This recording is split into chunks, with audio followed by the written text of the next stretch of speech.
20వ శ్లోకము. కిరంతి మంగేభ్యః కిరణ నికురంబామృతరసం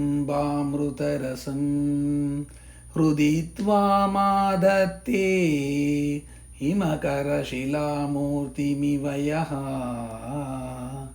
ససర్పానాం దర్పం శమయతి శకుంతాధిప ఇవ జ్వరప్లుష్టాన్ దృష్ట్యా సుఖయతి సుధాధారశిరయా. ఈ శ్లోకంలో తృతీయ శక్తి కూట ధ్యాన మహిమను నిరూపిస్తున్నారు. ఇందులో విష ప్రభావాన్ని పోగొట్టి జ్వరాన్ని హరించి గారుడ ప్రయోగాన్ని గూర్చి సాకాలా హ్రీం అనేది శక్తి కూట మంత్రము.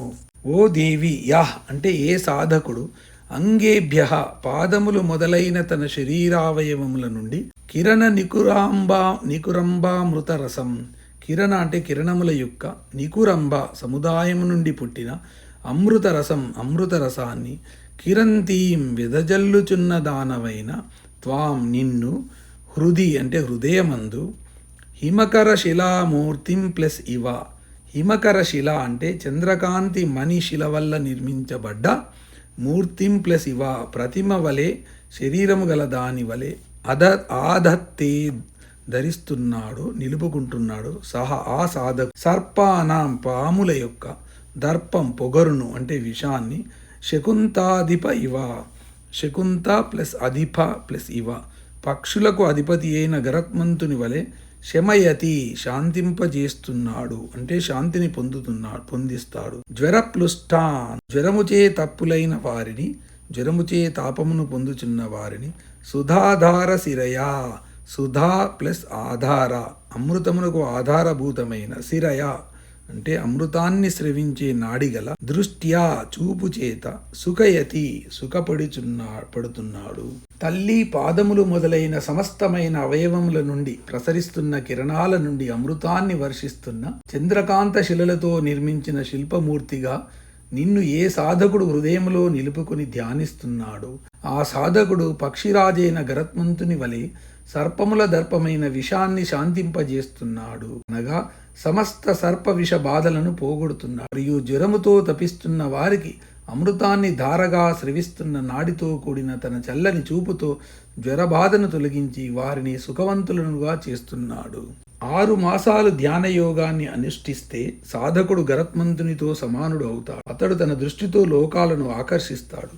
ఆ చూపులతో లోకాన్ని వశం చేసుకు తన కంటి చూపుతో స్త్రీల మనస్సులను కలత పెడతాడు. తన కంటి చూపు చేతనే విషాన్ని హరిస్తున్నాడు. ఆ చూపుతో 4 రోజులకు ఒకసారి వచ్చి జ్వరము మొదలైన వాటిని క్షణంలో పోగొడతాడు. చంద్రకాంతి శిలామూర్తి వలె తెల్లని కాంతులను వెదజల్లే దేవిని ధ్యానించి తాపజ్వరాలనన్నింటినీ పూర్తిగా వెంటనే గరత్మంతుడి వలె నాశనం చేస్తుంది. గరుడ ధ్యాన యోగ ప్రభావంతో కేవలం స్మరణంతోనే విషాన్ని నశింపజేస్తున్నాడు. చతుశ్శతిలో చెప్పబడ్డ ఈ గారుడ ప్రయోగాన్ని కిరంతి మంగేభ్య అనే ప్రస్తుత శ్లోకంలో శంకర భగవత్పాదుల వారు తెలియజెప్పారు.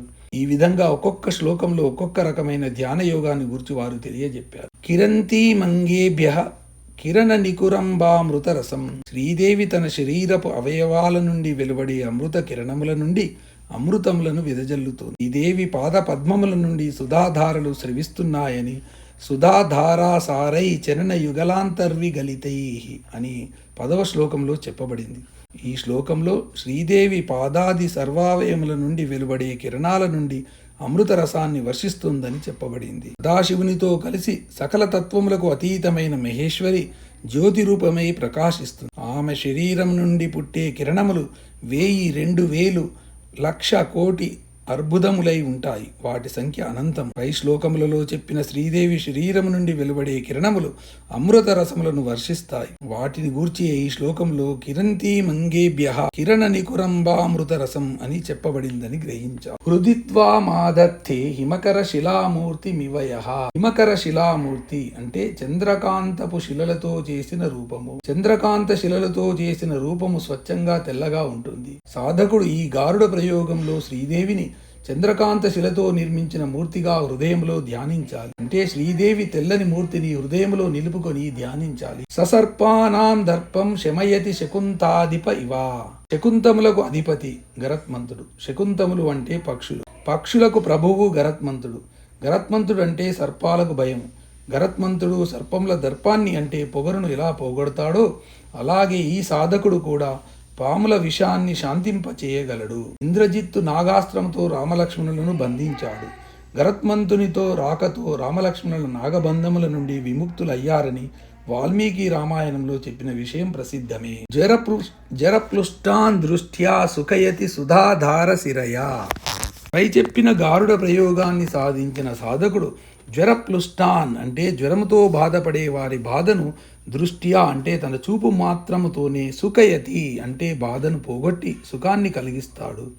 ఆ సాధకుడి చూపు తగులగానే జ్వరబాధితులకు జ్వరము తగ్గి సుఖం కలుగుతుంది. వారి చూపు సుధాధార శిర వలె పనిచేస్తుంది.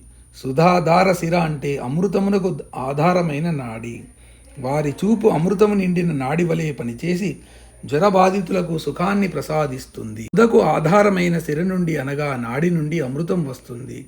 అలాగే ఈ గారుడ ప్రయోగము సాధించిన సాధకుని చూపులు అమృతముతో నిండిన నాడుల వలె పనిచేసి జ్వరబాధితులకు సుఖప్రదములవుతాయని గ్రహించాలి. అమృతాన్ని సిరంజితో దేహంలోకి ఎక్కించినట్లు అతని చూపులు పనిచేస్తాయన్నమాట. ఈ శ్లోక పారాయణ ఫలము జీవితంలో ఎప్పుడూ విషభీతి కలగదు. విష నివృత్తి.